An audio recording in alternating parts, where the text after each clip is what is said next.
लड़का इतना चालाक था, उसने मेरा इंस्टा हैक कर लिया ये था। जो टॉक्सिक लोग होते हैं ना, मतलब ये सबसे पहले आपको आपके फ्रेंड्स, फैमिली इन सब से दूर कर उससे देते हैं। अच्छा कोई लड़का मिल नहीं सकता। मैं दुनिया की सबसे बुरी लड़की हूँ जिसको कुछ नहीं आता, जो लाइफ में कुछ नहीं कर सकती है। हाय गाइस, कैसे हैं आप सब? थैंक यू सो मच मेरे चैनल पे आने के लिए, और जब आए गए हो तो प्लीज़ सब्सक्राइब भी कर लेना। आज मैं एक टॉक्सिक रिलेशनशिप पे बात करने जा रही हूँ, जो किसी और की नहीं है, मेरी खुद की है। हाँ, आज से 3-4 साल पहले मैं एक रिलेशनशिप में थी और कैसे गई रिलेशनशिप में वो भी मैं आपको एक्सप्लेन करती हूँ। और उस चीज़ में रह के मेरे साथ क्या कुछ हुआ आप सोच भी नहीं सकते हो। मैं डिप्रेशन में रहती थी, मैं किसी से बात नहीं करती थी, मुझे कोई अच्छा नहीं लगता था। और इस वजह से मैं कहीं न कहीं अपने लाइफ़ में बहुत पीछे चली गई थी। पीछे बोलो तो लाइक जो मुझे होता है ना जब आपको कोई मोटिवेट नहीं कर रहा होता है, हर टाइम आपको यही बोल रहा होता है कि तुम ऐसी हो, तुम वैसी हो, तो कहीं न कहीं आपको खुद को फ़ील होने लगता है कि यार सच में मैं ऐसी ही हूँ, इसलिए हर किसी को मैं ऐसी ही लगती हूँ। तो ऐसा ही हुआ। अब बातें कहाँ से स्टार्ट हुई वो मैं पहले आपको बताती हूँ, वैसे समझ नहीं आएगा और प्लीज़ आप ये वीडियो को लास्ट तक देखें। हो सकता है आप लोगों में से कई ऐसे लोग हों जिनके साथ ऐसा हुआ हो। तो मेरे मामा जी के एक बेस्ट फ्रेंड हैं, अजय अंकल, और वो हमारे घर पे आते-जाते थे। तो वो हमारे घर पे आते थे, ऑब्वियसली बचपन से हम लोगों को देखे हैं वो। तो उनको मैं कहीं न कहीं बहुत अच्छी लगती थी और वो हमेशा ऐसा बोलते थे कि मुझे तुम्हारी भांजी बहुत पसंद है और मैं अपने लड़के से इसकी शादी करवाऊँगा। ऐसे वो हमेशा बोलते रहते थे और ऐसा ही हुआ कि जब मेरा बीटेक कंप्लीट हुआ, तो मैं वापस घर गई। और आप लोगों को पता है कि जब हमारे यहाँ क्या होता है इंडिया में कि अगर बैचलर हो गया है, तो लड़कियों के लिए तो ऑब्वियसली शादी ढूँढने लग जाते हैं लड़कों का जॉब के बाद। लेकिन लड़कियाँ जब अपना कोर्स कंप्लीट करती हैं, कुछ भी पढ़ाई कर रही है, ना भी कर रही है, फिर भी घरवालों को होता है कि कितना जल्दी हो सके मैं शादी कर लूँ। तो ऐसा ही मेरे साथ हुआ। जब मैं अपना कोर्स कंप्लीट करके वापस अपने घर गई, तो मेरे घरवाले मेरी शादी की बातें कर रहे थे और मुझे नहीं करना था उस टाइम पे शादी। बट फिर भी कहीं न कहीं ऐसा था कि मम्मी इमोशनली थोड़ा कर दी कि कर लो शादी, सबके शादी हो रहे हैं और दादी बीमार है, तो वो चाहती हैं कि तुम्हारा शादी हो, शादी देखना चाहती हैं, वो तुम्हारी बहुत चीज़ें इमोशनली बातें करके, और मैं भी कहीं न कहीं हाँ कर दी। और अजय अंकल का एक ही लड़का था और 2 लड़की थी और वो लोग शहर में रहते थे, थोड़े एजुकेटेड फैमिली था, लाइक दोनों लड़कियाँ भी उनके जॉब में, उनकी वाइफ भी टीचर थी, गवर्नमेंट टीचर थी, एंड लड़का जो था वो गवर्नमेंट जॉब की तैयारियाँ कर रहा था। तो ऐसा था कि जो अजय अंकल थे वो भी जॉब कर रहे थे, किसी अच्छे जॉब पे, गवर्नमेंट जॉब में ही थे, किसी अच्छे पोज़ीशन पे जॉब कर रहे थे। तो घर में ये था कि छोटी-सी फैमिली है, लड़का भी एक इकलौता है, तो घरवाले अपने हिसाब से सोच रहे थे। और ऐसा हुआ कि चलो ठीक है ना? सब कुछ हो गया। लाइक जैसे होता है, एक होता है कि हाँ, शादी-वादी मतलब ठीक है, हमने करना ही है, ऐसा वाला फिक्स हो गया था। और मैं भी लड़के को देखी, मुझे लड़का कुछ ख़ास पसंद तो नहीं आया, बट फिर भी मैंने अपने घरवालों के लिए हाँ कर दिया, क्योंकि कहीं न कहीं वो मेरे मामा जी के बेस्ट फ्रेंड थे और कहीं न कहीं मैं उनको बचपन से ही देख रही थी, तो थोड़ा घुल-मिल जाना ऐसा होता है। और मुझे वो लड़का मतलब इतना पसंद तो नहीं था, बट फिर भी मैं कही कोई बात नहीं है, हर एक चीज़ एक जैसा नहीं मिलता हर एक इंसान को, कुछ न कुछ कमी कहीं न कहीं होता ही है। और मैं भी हाँ कर दी शादी को लेके। फिर क्या हुआ, एक दिन इंस्टाग्राम पे उस लड़के का मुझे मैसेज आ रहा है कि हाय हेलो करके मैसेज आ रहा है, एंड मैं भी उस मैसेज का रिप्लाई कर दी। और मेरे मन में भी कहीं न कहीं था कि यार मेरी शादी इससे होने वाली है, तो ऑब्वियसली मैं उसके साथ उस हिसाब से थोड़ा बहुत बातें करने लग गई, बातें धीरे-धीरे बढ़ने लग गई। फिर नंबर एक्सचेंज हुआ 1-2 महीने बाद, फिर नॉर्मली बातें होते रहा। और कहीं न कहीं मैं भी उसके बारे में बहुत ज़्यादा सोचने लग गई थी और उसका भी कुछ ऐसा ही था, लाइक कि उसके फादर अजय अंकल का भी मुझे फ़ोन आना, कैसे हो बेटा? क्या हो, नहीं हो? तो मैं कहीं न कहीं उस चीज़ को एक्सेप्ट कर ली थी कि हाँ, अब जो भी है यही है। और मैं बातें करने लग गई बहुत ज़्यादा। तो बहुत ज़्यादा लाइक जैसे कॉल पे भी बातें कर लेना, मैसेज पे भी बातें कर लेना। ऐसे करते-करते क्या हुआ कि मेरी जॉब लगी बैंगलोर में, मैं इंटरव्यू वगैरह दे रही थी उस टाइम पे और मैं वापस बैंगलोर चली गई। और जब मैं बैंगलोर गई तो उसके मैसेजेस आने तो कुछ इस टाइप का मैसेज रहता था। अब यहाँ से टॉक्सिकपन उसका स्टार्ट हो गया। लाइक जैसे तुम क्या पहन के जा रही हो? मुझे अपना फ़ोटो सेंड करो जब ऑफ़िस जा रही हो तो। तुम किसके साथ जा रही हो? तुम टैक्सी से जा रही हो? नहीं, तुम किसी और के साथ ही जा रही होगी। एंड आई वाज़ लाइक कि मैं किसके साथ जा रही हो, किसी और के साथ ही जा रही हो, मतलब क्या है? फिर मैं उसको समझाती थी, कहीं न कहीं मैं उस चीज़ को समझ नहीं पा रही थी कि ये चीज़ मेरे लिए आगे चल के बहुत ज़्यादा नुकसान दे सकता है या आगे चल के मेरे लिए प्रॉब्लम क्रिएट कर सकता है, इस चीज़ को मैं उस टाइम पे नहीं समझी थी। और मैं उसको फ़ोटो भेज देती थी, मैं टैक्सी से जाती थी, वो फ़ोटो भेज देती थी, बस से जाती थी, वो फ़ोटो भेज देती थी और ये सब चलते रहा। थोड़े टाइम बाद मैं थोड़ा फेड अप होने लगी इन चीज़ों से कि भाई मैं इतना ज़्यादा नहीं कर सकती हूँ। ऑफ़िस में ब्रेक टाइम होता था तो तुम मुझे फ़ोन करोगी, तब थोड़ा मैं भी प्यार में थी या कुछ ऐसा समझ लो कि कुछ ऐसा था कि मैं भी कर लेती थी कॉल। बट एक टाइम बाद आके आप जब आपको कोई फ़ोर्सफुली करे और फिर आपको वो एहसास दिलाए कि नहीं तुम गलत हो इसलिए तुम ऐसा नहीं कर रही हो, क्योंकि आपको पता है कि एक प्राइवेट सेक्टर में आप जॉब कर रहे हो तो आपके ऊपर कितना स्ट्रेस होता है काम का। आप काम मतलब जो भी चीज़ होता है बहुत ज़्यादा स्ट्रेसफुल होता है एक प्राइवेट सेक्टर में जॉब करना। तो मैं कहीं न कहीं फेड अप होने लग गई चीज़ों से और थोड़ा बहुत मैं जब मना कर देती थी किसी चीज़ को लेके, तो वो मुझे गलत बोलने लगता था। तुम्हारा पक्का किसी के साथ चक्कर चल रहा होगा, तुम पक्का वहाँ पे जाके चेंज हो रही हो, तुम्हारा ऑफ़िस में किसी के साथ चक्कर चल रहा होगा। मैंने बहुत चीज़ें सुना है कि प्राइवेट सेक्टर में ऐसे होता है, एचआर के साथ चक्कर चलने लग जाता है, मैनेजर के साथ चक्कर चलने लग जाता है।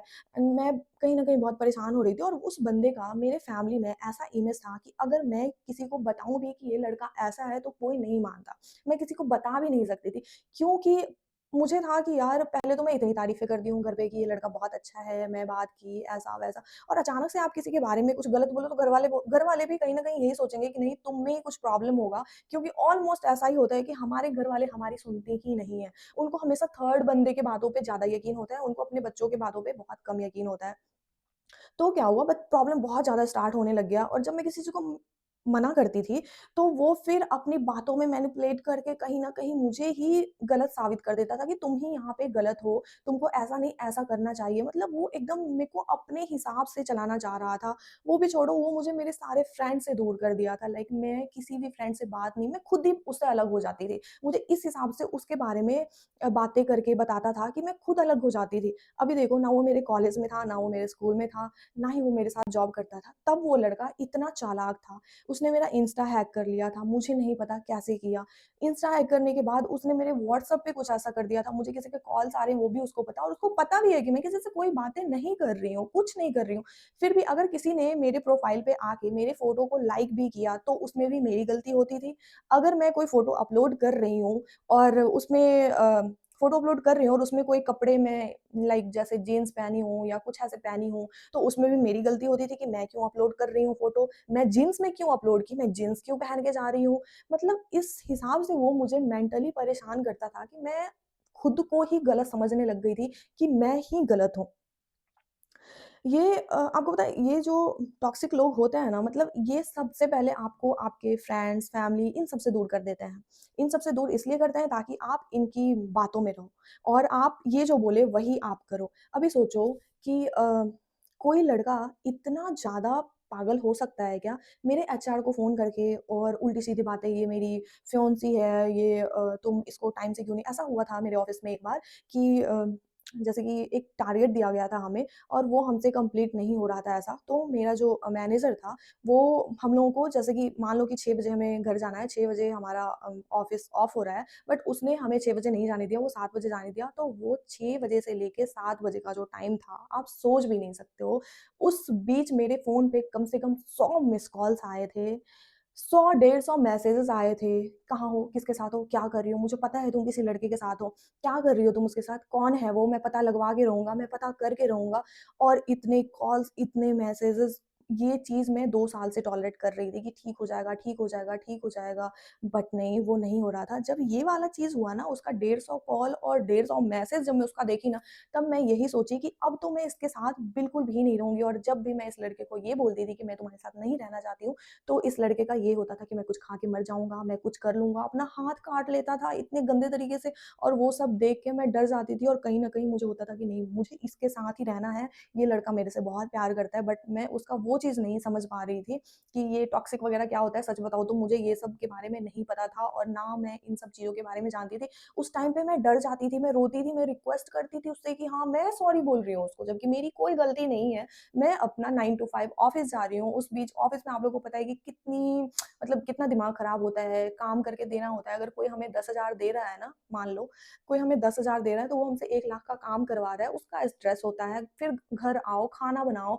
यहाँ पे कौन-सी मम्मी नहीं और घर वाले बैठे हैं कि हमें खाना बना के देंगे, खुद से ही खाना बनाना होता था, टाइम से सोना भी है, अब खुद का भी ध्यान रखना है, जिम भी जाना है एंड बहुत चीज़ें हो जाती हैं, उसी में कपड़े भी वॉश करने हैं, कपड़े भी सुखाने हैं, बहुत चीज़ें हो जाती थी और इन सबको मैं आराम से सह रही थी और किसी से कुछ नहीं। अगर मैं अपनी फ्रेंड लोगों से शेयर करती थी, तो वो लोग भी यही कहती थी कि तुम छोड़ दो उसको और जब कोई बोलता था कि तुम छोड़ दो उसको, तो मुझे उस इंसान से बात करना नहीं होता था क्योंकि मेरे दिमाग में उसने इस हिसाब से अपनी बातें बैठा रखा था कि मुझे उससे अच्छा कोई लड़का मिल नहीं सकता। मैं दुनिया की सबसे बुरी लड़की हूँ जिसको कुछ नहीं आता, जो लाइफ़ में कुछ नहीं कर सकती है और मैं आराम से 40,000 कमा रही हूँ वहाँ पे, फिर भी मुझे ऐसा फ़ील होता था कि मैं कुछ नहीं कर सकती हूँ। क्योंकि वो मुझे इतना बोल-बोल के मेरे दिमाग में बैठा दिया था कि तुम कुछ नहीं कर सकती हो अपने लाइफ में। तो जब ये 150 कॉल आया ना और 150 मैसेज उसके बाद तो मैंने सोच ही लिया कि अब तो जो मर्ज़ी हो जाए मैं इस लड़के से बात नहीं करूँगी और मैं उसको ये बोल दी कि चाहे तुम दुनिया के आखिरी भी लड़के हो, मैं तुमसे शादी नहीं करूँगी और मैं तुम्हारे साथ नहीं रहूँगी।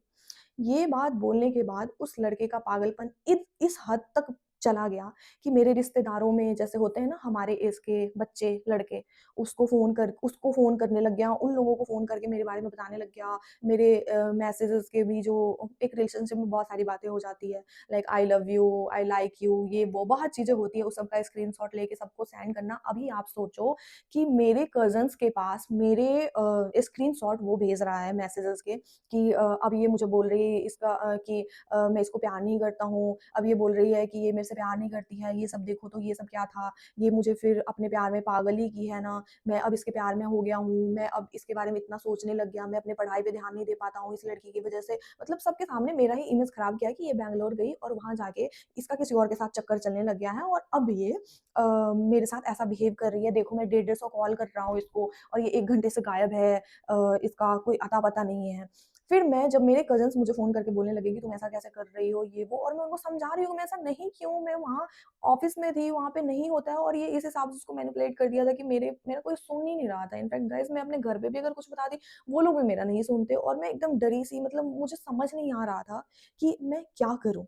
फिर मैं उसको अनब्लॉक की और मैं उसको फ़ोन की, मैं कि मैं ऑफ़िस में थी यार, तुम ऐसा क्यों बिहेव मैं फिर भी उसको सॉरी फ़ील कर रही हूँ कि सॉरी मैंने तुझे ब्लॉक किया, ये वो। कि मैं ऑफ़िस में थी और मेरे एचआर ने मुझे रोक लिया था एंड मैनेजर और एचआर सब मुझे रोक लिए थे। मुझे ही नहीं, ऑफ़िस में बहुत सारे लोग थे जिसको रोका था, जिसके टारगेट नहीं पूरे हो रहे थे और मंथ का लास्ट था वो, देन उसको एक्स्ट्रा काम करवा रहे थे उससे। उसने मेरे एचआर को फ़ोन कर दिया नंबर ढूँढ के, उसने मेरे मैनेजर को फ़ोन किया और ऑफ़िस में सोचो मेरी इतनी इंसल्ट करवाई ना उस लड़के ने, मैं आपको बता नहीं सकती हूँ। फिर भी मेरा मैनेजर मुझे कुछ नहीं बोला, कहीं न कहीं वो ये चीज़ें समझ रहा था। ना ही एचआर मुझे बुला के और यही समझाया कि ये तुम्हारे लिए अच्छा नहीं है, ये लड़का, तुम अपने घर पे बताओ और हो सके तो हम लोग भी तुम्हारा सपोर्ट करेंगे और तुम अपने घर पे बताओ। चाहे तो मेरी बात करवा दो अपने घरवालों से और मैं उनसे बातें करके बताऊँगा ये चीज़ें। फिर मेरे में थोड़ी हिम्मत आई और मैं उस लड़के को फ़ोन करके फाइनली बोल दी कि अब मुझे तुमसे कोई रिश्ता नहीं रखना और तुमसे कोई बातें नहीं करनी क्योंकि मुझे कहीं न कहीं ऐसा फ़ील होने लग गया कि मेरा मैनेजर, मेरा एचआर मेरे साथ है, पता नहीं मेरे में इतनी हिम्मत कहाँ से आई और मैं इस सारी चीज़ों को बैठ के सोच रही हूँ कि मेरे साथ ऐसा भी किया था, छोटी-छोटी बातों पे। इनफैक्ट जब मैं जिम जाती थी और जिम में लाइक मेरा जो ट्रेनर था, अगर वो मेरे साथ फ़ोटो में आ गया, तो अच्छा तुम लड़का से एक्सरसाइज़ करवाती हो, वहाँ पे लड़की नहीं है, तुमको छूता होगा वो, तुमको छूने पे बहुत मज़ा आता होगा। मतलब इस हद तक वो बातें करता होता था। तुम तो पहले कभी किसी मुझे लगता है कि तुम तो सबके साथ सब कुछ की होगी, किसी लड़के के साथ कुछ की होगी तुम। अरे भाई क्या की होगी मतलब मैं क्या बताऊँ मैं वो सब चीज़ें याद करना नहीं चाहती हूँ। अभी भी मैं उस टॉपिक पे बात कर रही हूँ और मेरे हाथ-पैर काँप रहे हैं। मुझे ऐसा फ़ील हो रहा है कि मुझे इस टॉपिक पे बात नहीं करना और मैं कई बार इस वीडियो को शूट की हूँ बट रिकॉर्ड की हूँ पर पता नहीं मेरे से बोला ही नहीं जाता वो सब चीज़ें। मैं नहीं याद करना चाहती, नहीं रिकॉल नहीं करना चाहती उन सब चीज़ों को बट फिर भी मैं कर रही हूँ। शायद कोई हो मेरे जैसा जो इस सिचुएशन में फँसा हो, तो मैं उनसे बोलना चाहूँगी कि निकल जाओ यहाँ से, इस सिचुएशन से भाग जाओ जितना जल्दी हो सके। घर पे बताओ, दोस्तों को बताओ। नहीं हो अगर इन सब से भी वो नहीं माना, जैसे वो मुझे धमकियाँ देता था जब मैंने उसको मना किया कि मैं तुमसे बात नहीं करूँगी, तो मुझे बोला कि मैं ज़हर खा लूँगा, मैं मर जाऊँगा, तेरा नाम आएगा, मैं लेटर लिखूँगा, लेटर लिख के मरूँगा मैं, तुम्हारा नाम आएगा, मेरे मेरे माँ-बाप के मैं इकलौता लड़का हूँ, देख लो। और वो बहुत इनसिक्योर रहता था मुझे लेके।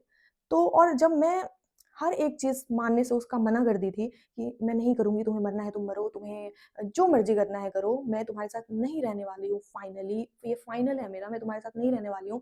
फिर मैंने उसके फ़ादर को फ़ोन किया और मैंने बोला कि आपके लड़का मुझे ऐसे-ऐसे धमकियाँ दे रहा है कि वो मर जाएगा, और शुक्र है कि मैं सबका एक स्क्रीनशॉट ले ली थी जो-जो वो मैसेज कर रहा था, और मैं उसके फ़ादर को सेंड की, और मैं उसके फ़ादर को बोली कि मुझे नहीं करना है शादी इस लड़के से, पागल लड़के से, जो मेरे मैनेजर को फ़ोन करके ऐसे-ऐसे बातें बोल रहा है, जो मेरे एचआर को फ़ोन करके ऐसी बातें बोल रहा है, जो मेरे फ्रेंड्स को फ़ोन करके ऐसी बातें बोल रहा है, इंस्टा पे ढूँढ के पता नहीं कहाँ-कहाँ से ढूँढ के ले आता था। किसी ने लाइक किया उसको भी जाके गालियाँ देता था कि तुमने लाइक क्यों किया?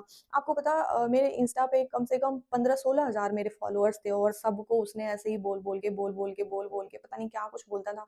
बहुत लोग मुझे ब्लॉक कर गए, बहुत लोग मुझे अनफ़ॉलो कर गए, और उस टाइम पे मैं बहुत ज़्यादा डिप्रेशन में चली गई। मुझे पूरी-पूरी रात नींद नहीं आती थी, और मैं सिट्राजिन होता है ना, वो सिट्राजिन टैबलेट एक आता है एलर्जी का, वो मैं खाती थी तो मुझे नींद आ जाती थी।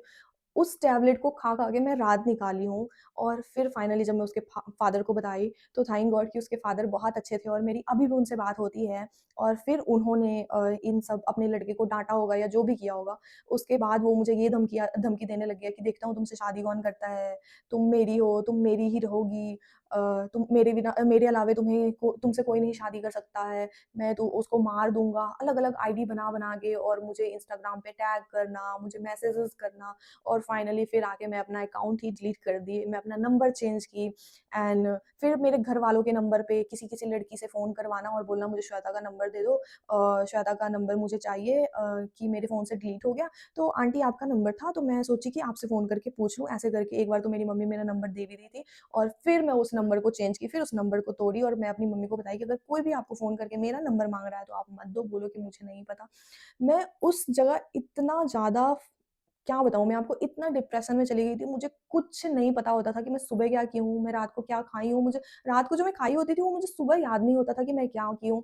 और फिर ऑफ़िस में कहीं न कहीं मेरे मैनेजर और जो मेरे एचआर थे उन्होंने बहुत सपोर्ट किया, वो लोग साउथ इंडियन थे, और फिर मैं जॉब छोड़ के वापस आ गई घर अपने, और थोड़ा टाइम अपने घर पे रही, और फिर मैं अपनी मम्मी से रिक्वेस्ट की कि प्लीज़ मुझे शादी के लिए फ़ोर्स मत करना। अगर मुझे ऐसा लगा कि हाँ, अ, मुझे अब करनी है शादी तो मैं करूँगी, बट अभी मुझे ये सब चक्कर में नहीं पड़ना है, क्योंकि आज के टाइम में कुछ भी पता नहीं चलता कि कौन कैसा है, नहीं है।